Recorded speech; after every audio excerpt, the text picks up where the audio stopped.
Para siyang pintura. Ayan siya.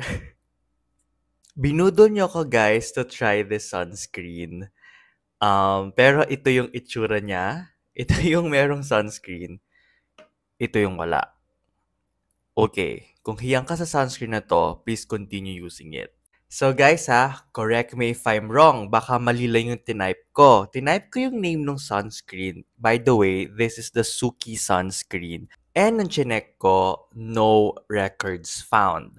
Again, baka iba lang yung name. Let me know kung this is FDA approved. Again, this is the Suki sunscreen. Medyo viral siya sa TikTok.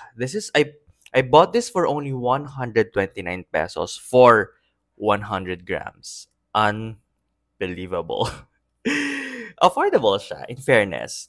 So, hindi siya FDA notified. I don't know kung SPF tested din to. Mga nakakaalam, let me know. Baka napatest na to. Pero guys, nung nag-research ako, wala akong nakitang SPF kineme. Okay, hindi lang siguro ako masyadong maputi. Kaya ganito yung itsura niya sa skin ko. Very ashy. Very gray. Papakita ko sa inyo ha. Okay naman yung... Okay, sige. Yung mga good points nito, okay naman yung packaging. This comes with a box. Nandun naman lahat ng mga information like yung ingredients list. Ox naman yung mga UV filters na nandito. So, maglalagay lang tayo ng konti. Konti muna ha.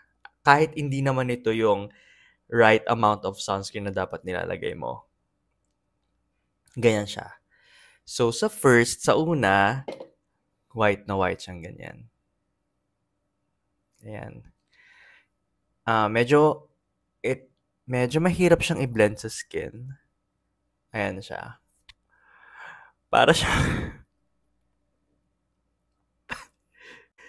para siyang pintura, guys. I hate it.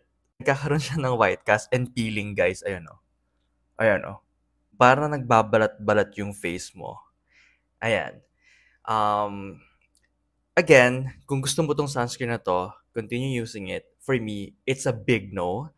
This is one of the worst sunscreen na nakita ko sa TikTok. Hindi ko alam kung kaninong skin tone to na babagay. But for me, as someone na hindi super puti, this is not for me. Again, kung okay naman sa'yo to, continue using it. But for me, it's a big no.